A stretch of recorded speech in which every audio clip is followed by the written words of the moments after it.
Salut, c'est Robin, bienvenue dans cette nouvelle vidéo.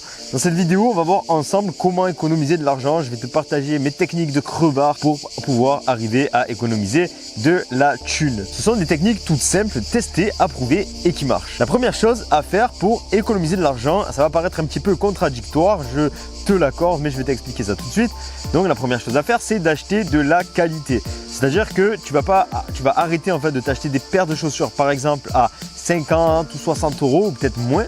Tu vas plutôt privilégier des paires de chaussures à 150 voire 200 euros. Pourquoi? Parce que cette paire de chaussures à 150-200 euros, si tu fais pas forcément le fou avec, est censée durer beaucoup plus de temps parce qu'elle sera de qualité étant donné son prix assez élevé par rapport à une paire de chaussures que tu vas peut-être payer 20 ou 30 balles qui va être bien sur le coup, mais au bout de 3-4 mois, il va falloir les changer. Donc je te laisse faire le calcul, 30 euros, 30 euros, 30 euros, 30 euros. Voilà, sur des chaussures que tu vas acheter tous les, je sais pas, peut-être tous les 4-5 mois, avec une paire de chaussures que tu vas peut-être payer 200 euros et que tu vas garder 5 ans, je te laisse faire le calcul et tu peux voir que la différence va être assez grande. Donc ça, c'est une première technique, acheter des objets de un petit peu plus de valeur, de plus de qualité pour éviter de les changer tout simplement régulièrement et à terme, dans le long terme, dépasser la somme d'un seul objet à la base qui aurait été de meilleure qualité, beaucoup plus stylé. La deuxième technique, c'est d'éviter les dettes. C'est-à-dire qu'il va falloir arrêter d'emprunter de l'argent pour acheter quelque chose qui ne t'apporte rien. Vivre au-dessus de tes moyens, tu le sais, il y a des intérêts lorsque tu empruntes de l'argent pour acheter. Il y a des intérêts. Tous les mois, en fait, tu vas payer un petit peu plus cher que le vrai coût de revient de l'objet en question. Peut-être que tu vas t'acheter un ordinateur à 2000 euros. Tu n'as pas les moyens, et bien si tu le prends en 20 fois par exemple, tu sais qu'il va y avoir des intérêts et au lieu de te coûter 2000 euros, va peut-être te coûter 2300, 2500 euros dans peut-être 2 ans. Donc au final, tu vas perdre de l'argent pour quelque chose qui n'a peut-être pas d'intérêt réellement, quelque chose qui est un petit peu luxueux par rapport à tes moyens actuels et tu vas perdre encore plus d'argent au final dans le long terme. Donc éviter les dettes, c'est vraiment un point clé, toujours réfléchir à ce que l'on achète. Juste, tu pourras emprunter, avoir affaire à des dettes dans certaines conditions, par exemple pour investir dans un business, par exemple pour investir dans une école ou emprunter pour acheter une maison par exemple. En tout cas, il faut que tu prennes cette habitude de créer des dettes s'il y en a besoin, simplement pour ce qui t'est vraiment utile et qui peut te rapporter de l'argent dans le long terme. En l'occurrence, si tu empruntes pour un business, tu sais que dans le long terme, ce business-là, si tout est bien géré, tu vas gagner de l'argent avec. Donc, au final, tu peux t'autoriser des dettes dans cette situation-là en fait. La troisième technique, c'est de mesurer ses dépenses. C'est-à-dire que tu vas arrêter d'acheter à l'aveuglette et tu vas essayer vraiment de tout noter au centime près ce que tu achètes. Il y a plein d'applications pour ça. Il y a l'application Wally pour gérer tes dépenses. Après, tu auras un système de graphique avec plusieurs catégories. Je sais pas, par exemple les sorties, les vêtements pour la maison, l'immobilier, etc. Tu vas avoir plusieurs catégories et à la fin de chaque mois, tu pourras avec cette application voir où tu en es par rapport à tes dépenses en fonction de ces catégories-là. Tu fais après en fait un gros tri toi de tout ça en te posant la question, est-ce que j'ai vraiment besoin de dépenser encore le mois prochain autant dans ces domaines-là. La quatrième technique pour économiser de l'argent, c'est d'arrêter les dépenses inutiles faites par habitude. Tu sais, on a souvent cette habitude et moi-même j'avais cette mauvaise habitude quand je taffais de me prendre 1 ou 2 cafés par jour. Ça me faisait à peu près 2 euros par jour en fait pour du café. Donc si tu additionnes ça, on va prendre sur 365 jours. Si admettons tu mets 2 euros de café par jour pendant 365 jours, ça te fait à la fin de l'année 730 euros. On enlève les week-ends, les vacances et tout ça.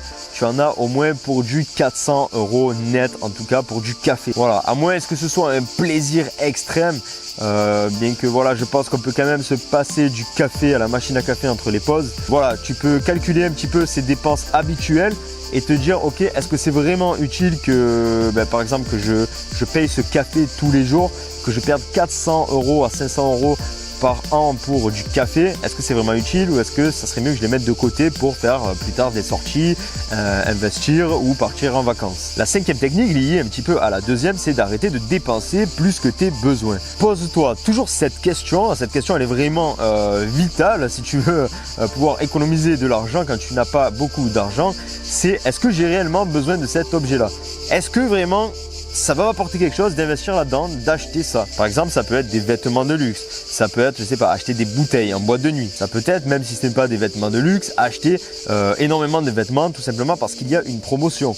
Tu vois, tout ce genre de choses, tous ces achats, par exemple des habits, moi je sais qu'avant j'étais un dépenseur compulsif, je voyais quelque chose qui me plaisait, j'avais les sous, je l'achetais directement et au final j'ai je ne sais combien d'habits qui traînent dans le placard que j'ai mis peut-être 2-3 fois, voire des fois même une fois, voire des fois même jamais et qui restent au final dans ce placard que je n'utilise jamais. Donc tout ça en fait c'est de l'argent inutilement dépensé, de l'argent mis de côté, tout ça parce que j'ai acheté par impulsivité. Donc vraiment il faut réfléchir toujours, est-ce que j'ai réellement besoin de ça? Tu peux faire aussi comme moi j'ai adopté une nouvelle façon de penser, une nouvelle façon de vivre, c'est le minimalisme. Tu peux faire comme moi, adopter le minimalisme. Bon là tu vois peut-être sur certaines vidéos j'ai à chaque fois des habits différents et tout ça. C'est dû parce que j'avais acheté énormément de vêtements à l'ancienne.